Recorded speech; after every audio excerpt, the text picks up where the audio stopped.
जादुई जंगल का साहसिक कार्य। एक दिन पीला कुत्ता और आसमानी नीली बिल्ली जादुई जंगल में घूमने चले गए।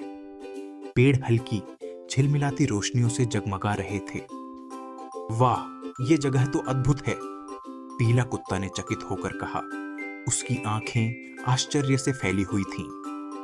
अचानक एक खरगोश कूदते हुए आया। स्वागत है, खरगोश ने कहा। एक गिलहरी और एक हिरण भी आए, चिंतित दिख रहे थे। हमें आपकी मदद चाहिए, गिलहरी ने कहा।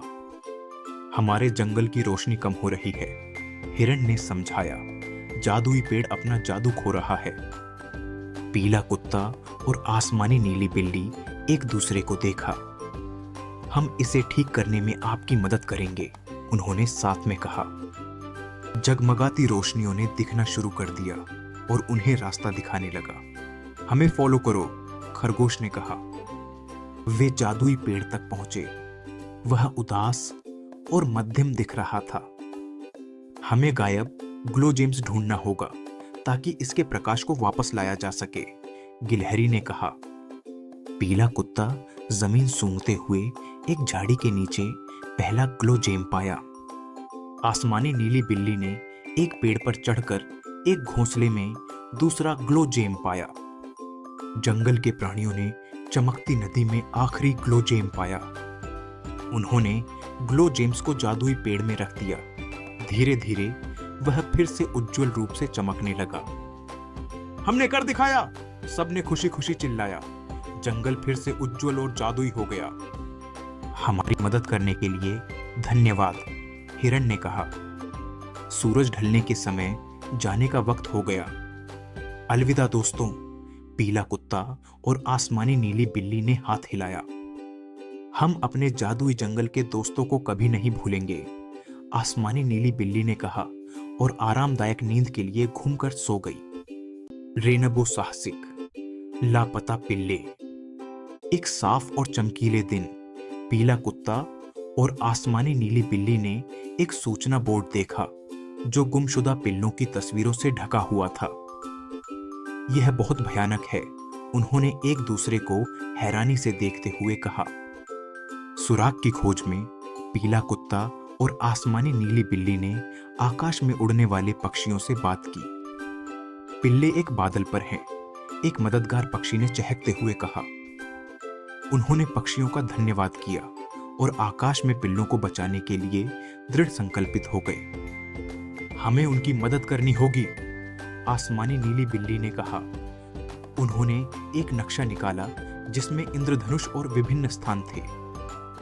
इस इंद्रधनुष के पथ से हम पिल्लों तक पहुंच जाएंगे, पीला कुत्ता ने अपने पंजे से संकेत किया। इंद्रधनुष पर यात्रा करते समय वहां फिसलन और धुंध थी। उन्होंने बड़े बड़े बारिश के बूंदों पर कूदना और नरम बादलों के नीचे घुमाव करना सीखा। चलो आगे बढ़ते रहें, उन्होंने एक दूसरे को प्रेरित करते हुए कहा। बिना रुके आगे बढ़े। बादलों के बीच से गुजरते हुए पीला कुत्ता और आसमानी नीली बिल्ली ने धुंधली हवा को एक रोमांचकारी अनुभव में बदल दिया। बादलों पर स्लाइडिंग करना मजेदार है, आसमानी नीली बिल्ली ने कहा। वे पिल्लों की तरफ जल्दी से चल पड़े। उनकी खुशी की आवाज आकाश में गूंजने लगी। अंत में उन्होंने पिल्लों को एक बादल पर देखा। छोटे कुत्ते डरे हुए लग रहे थे, लेकिन अनहाने थे। डरो मत, हम आ गए हैं, पीला कुत्ता और आसमानी नीली बिल्ली ने उन्हें मुस्कान के साथ आश्वासन दिया। ध्यान से उन्होंने पिल्लों को बादल से नीचे उतारा। उन्होंने कुछ को उठाया और बाकी खुशी से कूदते हुए पीछे आए। तुम अब खतरे से बाहर हो, उन्होंने उन्हें आश्वासित करते हुए वापस सुरक्षा की ओर ले गए। जमीन पर वापस आने पर सभी उत्सव के मूड में थे। दोस्तों और रिश्तेदारों ने ताली बजाकर कहा, पीले कुत्ते और आसमानी नीली बिल्ली को बधाई। पिल्लों ने वापस आकर खुश होकर अपनी पूंछें हिलाकर खुशी जताई। घर लौटते समय पीला कुत्ता और आसमानी नीली बिल्ली ने पिल्लों को खेतों के रास्ते ले जाया, उनके पंजों में थकान महसूस करते हुए। हम लगभग वहां पहुंच गए हैं, पीला कुत्ता ने उन्हें प्रेरित किया। सबके मन में आराम की सोच के साथ। अब आराम करने का समय है, पीला कुत्ता और आसमानी नीली बिल्ली ने हंसते हुए कहा। यह देखकर कि पिल्ले सोने लगे, वे सब एक साथ थक कर लेकिन संतुष्ट होकर चिपके हुए सो गए अपने बड़े साहसिक कार्य के बाद।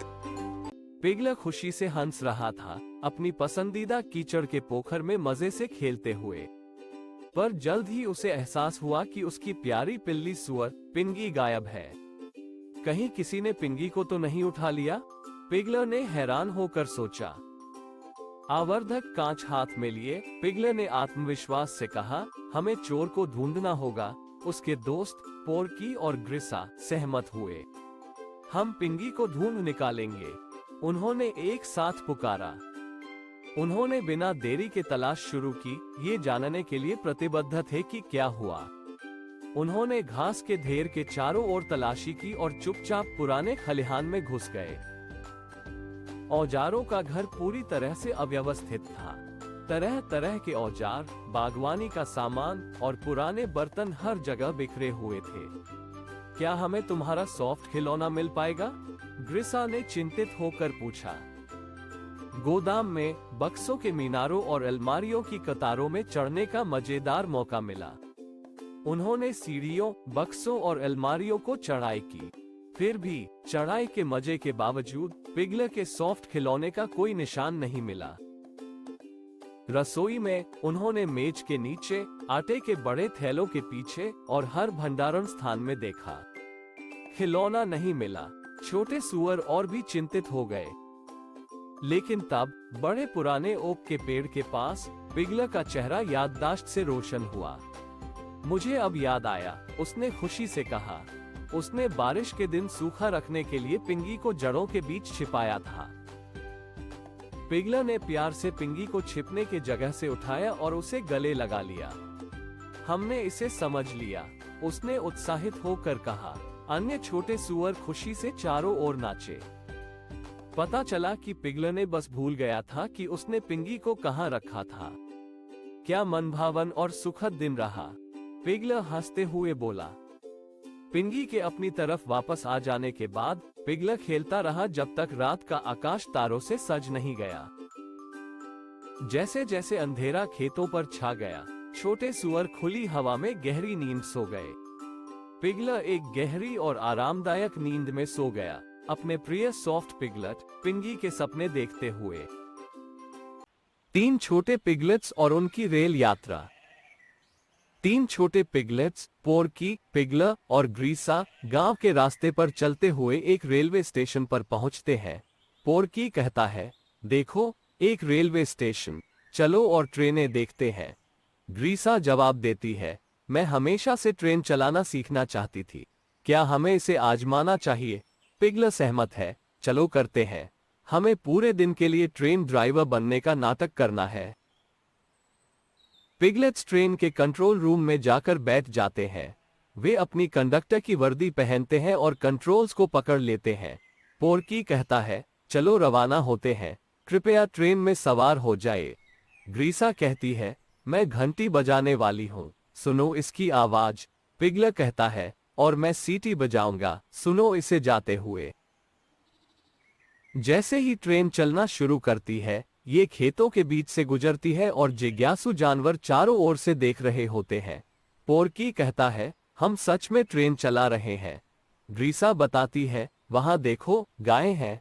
पिगला देखता है, और वहां तुम मुर्गियां देख सकते हो।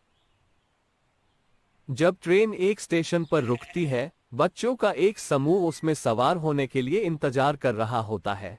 पिगलेट्स उन्हें उनकी सीटों तक जाने में मदद करते हैं। पोर्की ऐलान करता है, सभी यात्री सवार हो चुके हैं। आने वाला गंतव्य मनोरंजक और रोमांचक वादा करता है। ग्रीसा सुझाव देती है, याद रखना अपने दोस्तों को नमस्ते करना जब हम उन्हें पास करें। पिगला कहता है, और ठीक से बैठे रहना, हमें एक उत्तेजक सवारी का आनंद लेना है। जैसे ही ट्रेन तेजी पकड़ती है, पिगलेट्स खुशी से भर जाते हैं और जोर से अपनी खुशी व्यक्त करते हैं। पोर्की कहता है, क्या अद्भुत दिन है ये। ग्रीसा बताती है, मैं कभी नहीं भूलूंगी आज का दिन और हमारी इस ट्रेन में साहसिक यात्रा। पिगला सहमत है, मैं मानता हूँ, ये वास्तव में एक अद्भुत अनुभव रहा। 3 छोटी भेड़ें। एक समय की बात है, फ्लफी, वूली और बाबा नाम की 3 छोटी भेड़ें थीं। वे एक घने हरे खेत में रहती थीं, जहां एक किसान उनका ध्यान रखता था और उन्हें खाने के लिए ताजी हरी घास की भरमार देता था।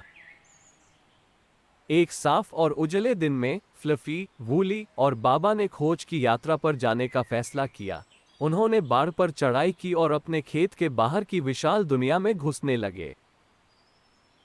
अपनी टहलते समय उन्होंने एक बड़ा तालाब देखा। फ्लफी को पानी के पास जाने में हिचकिचाहट हुई, लेकिन वूली और बाबा तालाब में क्या मिल सकता है, इसके प्रति उत्सुक थे। उन्होंने फ्लफी को उनके साथ आने के लिए प्रोत्साहित किया, और जैसे ही वे पानी के पास गए, उन्होंने देखा कि तालाब रंग बिरंगी मछलियों से भरा हुआ था। वे खुश हो गए जब उन्होंने मछलियों को पानी में तैरते हुए देखा। उसके बाद उन्होंने एक घास का मैदान पाया जो जंगली फूलों से भरा हुआ था। फ्लफी, वूली और बाबा उज्ज्वल रंगों और फूलों की सुखद खुशबू से मोहित हो गए। उन्होंने मैदान में खुशी खुशी खेला, उस शानदार दिन का आनंद लिया। जैसे ही दिन का प्रकाश कम होने लगा, तीनों भेड़ों को एहसास हुआ कि अपने खेत पर वापस जाने का समय आ गया है। वे थकान महसूस कर रहे थे और उनका ऊन में धूल फंसी हुई थी, लेकिन उन्होंने एक अद्भुत यात्रा का अनुभव किया था। जब वे खेत पर पहुंचे, किसान ने उनका गर्मजोशी से स्वागत किया। उन्हें स्वस्थ देखकर वह राहत महसूस कर रहा था।